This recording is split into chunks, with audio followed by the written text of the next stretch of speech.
नमस्कार साथियों, इस वक्त की सबसे बड़ी ब्रेकिंग न्यूज है जो चिकित्सा विभाग से संबंधित है। जो आरएमआरएस संविदा मानदेय के बकाये के संबंध में ये खबर है, जो पिछले 1.5 माह से वो अपने वेतन के लिए तरस रहे हैं। तो चलिए पूरी खबर को जानने के लिए हम इस वीडियो में आगे बढ़ते हैं। तो मुख्य खबर यही है, उसका जो हेडिंग है कि कलेक्टर आरएमआरएस के अध्यक्ष होते हैं फिर भी जो ठेका कार्मिक है वेतन के लिए तरस रहे हैं। ये news for education YouTube channel पर खबर दिखा रहे हैं। जो चिकित्सा विभाग के ठेका कार्मिक है उनके लिए है।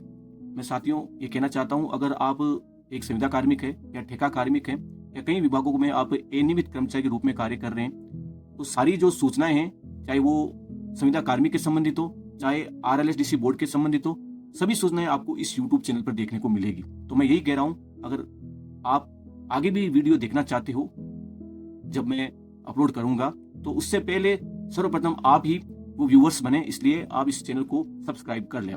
तो चलिए वेतन के बारे में वो क्या बड़ी खबर है उसको आपको जरूर देखना चाहिए, क्योंकि हर विभागों में जितने भी संविदा कार्मिक या ठेका कार्मिक लगे हुए हैं वो वेतन का मसला रहता ही है। तो ये जो बड़ा मसला क्या है उसको भी हम अच्छे तरीके से जानने के लिए इस खबर पे बने रहें। तो ये 16 मई की खबर है जो बूंदी से है।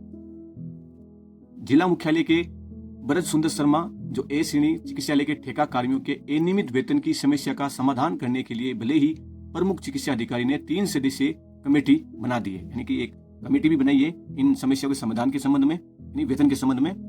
जो कमेटी कछुआ चाल की तरह अपना काम कर रही है और नतीजन ठेका कर्मियों का मार्च माह का जो 13 दिन का पेमेंट और अप्रैल माह का जो वेतन अभी तक लेट रहा है और ना ही मिला है। दरअसल भजनलाल सरकार की टेंडर प्रक्रिया पर रोक के बावजूद, क्योंकि जो टेंडर प्रक्रिया है वो अभी वर्तमान में रोकने का मौखिक और लिखित आदेश भी विभागों में कर रखा है, क्योंकि पिछली सरकार ने एक बोर्ड का घोषणा किया था। इस बोर्ड का नाम था आरएलएसडीसी बोर्ड, जो एक सरकारी कंपनी के तर्ज पर कार्य करेगा, यानी जो रेस्को बोर्ड बन रखा है उसके तर्ज पर कार्य कर रखा है।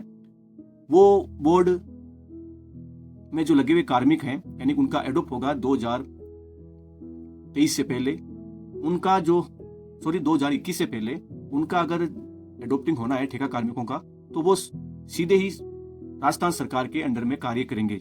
चाहे वो उनका मसला वेतन के संबंधित हो, चाहे वो उनका मसला छुट्टियों के संबंधित हो, चाहे मेडिकल रिलीफ के संबंधित हो, जो भी समस्या होगा वो सरकार ही उनका निस्तारण करेगी।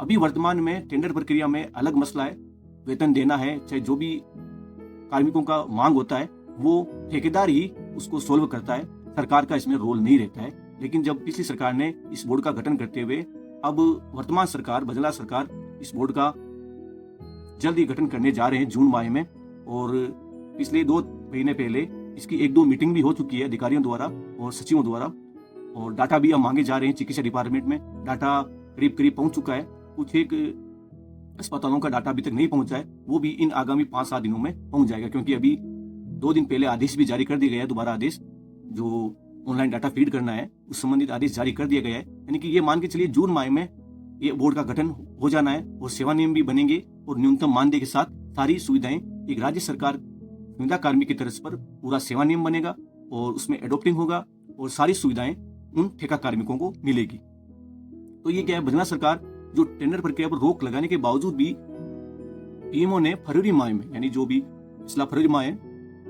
आनंद फानन में टेंडर करवाकर अहमदाबाद की ग्रीन ग्लोब सॉल्यूशन कंपनी के साथ कई वित्तीय अनियमितताएं कर मार्च माह से सेवाएं देने का कार्यादेश जारी कर दिया गया। यानी कि वो जो फरवरी माह में प्रक्रिया समाप्त हो रही थी उसको वापस कार्यादेश जारी करते हुए ग्रीन ग्लोब सॉल्यूशन कंपनी को टेंडर देते हुए और सरकारी आदेश जारी कर दिया गया, और फिर से वो जो ठेका कार्मिक है वो अपने कार्य में लग गए। और उसके बाद से मार्च माह का 15 दिन का और अप्रैल माह का पेमेंट अभी तक इस कंपनी से बकाया है। तो अब ग्रीन ग्लोब सॉल्यूशन कंपनी ने अपनी सेवाएं तो देना शुरू कर दिया है, पर कंपनी अपने कर्मचारियों को वेतन तक नहीं दे पा रही है। समय पर वेतन नहीं देने के बाद ठेका कर्मचारियों में उपजे रोष के बाद प्रमुख चिकित्सा अधिकारी ने एक चिकित्सक सहित 2 अन्य कर्मचारियों की जांच समिति भी बना ली है। यानी कि जो इन कर्मचारियों का मानदेय अभी तक नहीं हुआ है, इसके लिए प्रमुख चिकित्सा अधिकारी ने एक चिकित्सक को 2 अन्य कर्मचारियों को शामिल करते हुए एक जांच समिति बना दी, और उसका समाधान इस जांच समिति से होगा, जिसका भी कार्य कहीं नजर नहीं आ रहा है। और समिति भी सुस्त चाल के साथ ठेका कर्मियों की सैलरी लेट क्यों होती है इस पर अभी भी जांच कर रही है, और कर्मचारियों को मार्च माह के 13 दिन और अप्रैल माह की सैलरी मिल जाए, इस दिशा में न तो जांच समिति कोई ठोस कदम उठा रही है और न ही प्रमुख चिकित्सा अधिकारी इस पर कोई अपने विचार रख रहे हैं। प्राप्त जानकारी के अनुसार टेंडर प्रक्रिया के दौरान संवेदक की फर्म का टर्नओवर भी देखा जाता है कि जिसमें सबसे ज्यादा टर्नओवर वाली फर्म को कार्यादेश देने का नियम होता है। यानी कि जब टेंडर प्रक्रिया होती है तो जिसका सबसे ज्यादा टर्नओवर होता है उसी फर्म को दिया जाता है और कार्यादेश का नियम होता है।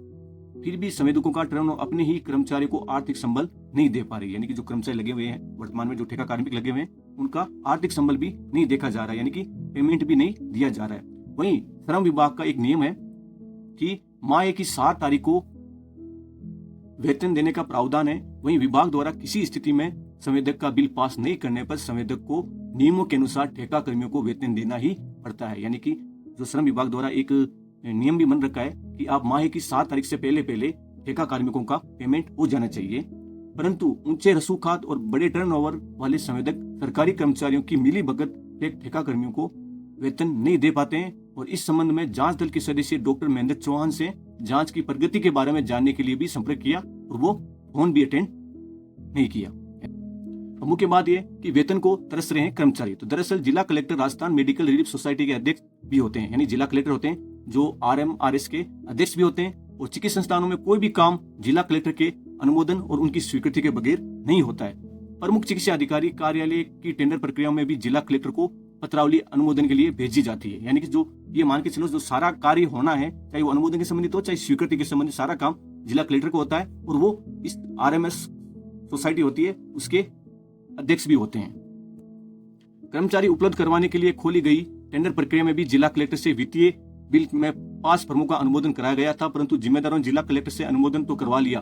वित्तीय बिल में सफल फर्म ग्रीन ग्लोब सॉल्यूशन अपने कर्मचारियों को वेतन का भुगतान तक नहीं कर पा रही है और जिला कलेक्टर इस पर कोई ध्यान नहीं दे रहे हैं। अब जांच अधिकारी के जो सदस्य हैं, 3 सदस्यों की कमेटी बनाई है, उसमें एक सदस्य हैं डॉक्टर महेंद्र चौहान जो जांच अधिकारी हैं। तो उनका क्या कहना है कि जिला अस्पताल के ठेका कर्मियों को समय पर वेतन मिले, इसके लिए आपसी सामंजस्य समय सीमा निर्धारित कर जांच रिपोर्ट प्रमुख चिकित्सा अधिकारी को सौंप दी है। यानी कि इनका कहना है कि जो भी समस्या है इन वेतन के संबंधित वो जांच रिपोर्ट मैंने प्रमुख चिकित्सा अधिकारी यानी पूरा जो हमारी जांच कमेटी है वो चिकित्सा अधिकारी को सौंप दी है।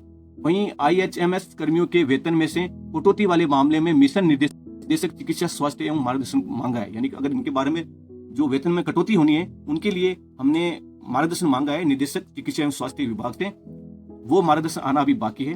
बाकी जो भी समय सीमा या निर्धारित जांच रिपोर्ट है हमने चिकित्सा अधिकारी को सौंप दी है। तो साथियों ये वीडियो था जो RMS कर्मचारी हैं ठेका कार्मिक उनके वेतन के संबंधित था। तो साथियों अगर मैं जो भी समस्या चाहे वो ठेका कार्मिक संबंधित हो चाहे संविदा कार्मिक संबंधित हो, मैं सारा मसला इस न्यूज फॉर एजुकेशन चैनल पे उठाता हूं और ताकि सरकार तक बात भी पहुंचे। तो साथियों वीडियो पसंद आया तो लाइक करो और चैनल को सब्सक्राइब करो। जय हिंद, जय भारत, धन्यवाद।